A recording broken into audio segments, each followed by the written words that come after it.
Welcome back to the Wall Street Podcast. Today we're digging into a Bank of America equity strategy report for Asia Pacific. It's titled APAC Equities, a new investment paradigm in the age of AI, and it just came out September 2nd, 2025. This thing really maps out how AI isn't just tweaking things, but genuinely reshaping the investment scene across APAC. So our job today, pull out the key insights on AI's impact there, give you a clear view of what's happening.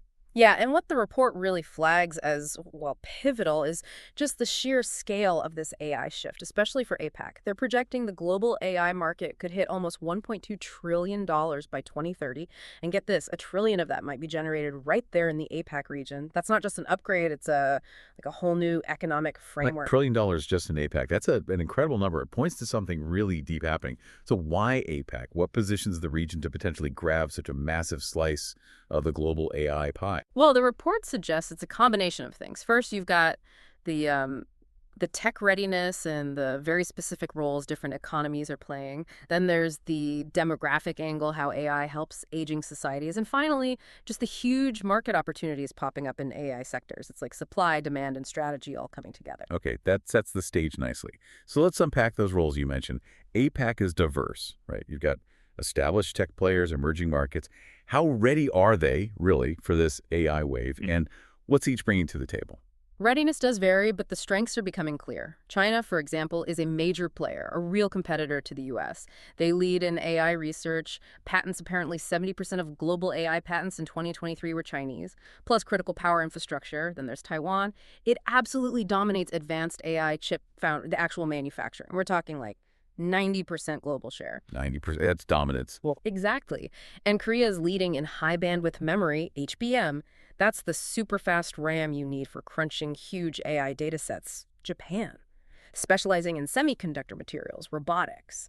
And India offers this vast pool of IT talent, crucial for development and services. Interesting. It really does sound like a specialized ecosystem emerging. Now, building on that, the report says something intriguing. AI could decouple growth from labor. For aging places like Japan or Korea, that sounds potentially transformative. Yeah. Can you elaborate? And what about places like India, reliant on labor? Right. That's a really key point. For economies with shrinking workforces, China, Japan, Korea, AI automation offers a way to keep productivity up, maybe even boost it without needing more workers. That could really help their long-term GDP. But for emerging economies like India, think about their IT services sector. It's huge for their GDP, 7.4%, but uses a relatively small part of the workforce, 1.2%.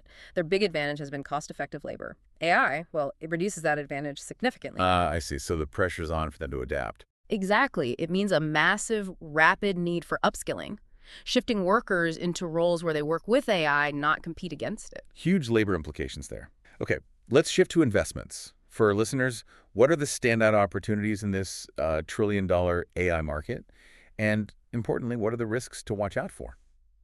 The report points to really rapid growth, like 20-50% CAGR in specific areas. Think Taiwan's AI chip making, Korea's HBM memory. Also in China, their own AI chips, generative AI software, AI that creates content and liquid cooling systems. Those are vital for powerful AI hardware. But risks. Definitely. The big one is the short-term hype correction cycle. We often see this, right? Initial excitement, then maybe a pullback as reality sets in. It's classic tech cycle. Pretty much. And practical limits, too, like energy. AI needs a lot of power. That's a real constraint we need to factor in. Good point. Okay. Yeah. Beyond the markets, beyond the investments, how does all this touch the average person? How will we actually see this AI shift in our daily lives? Oh, it's becoming much more visible. Take autonomous vehicles in China. The report projects L2 plus and L3 sales. That's advanced assistance and some self-driving capability hitting maybe 18.4 million units a year by 2030. And humanoid robots. They expect shipments globally to reach 1 million a year by 2030, moving out of factories into services, maybe even homes. 1 million robots a year. Yeah, and even healthcare. They mention AI clone doctors in China, improving efficiency in online consultations, being over 86% consistent with human doctors. It's really a fundamental change to how we live, work, travel. Just our daily existence. It certainly sounds like it. The AI paradigm shift, especially centered on APAC, is undeniably here. The impacts stretch from finance right into our everyday lives. The insights from this BofA report really give us a critical way to look at the next decade. We hope this deep dive helps you think about how these changes might affect your world, your work, your investments.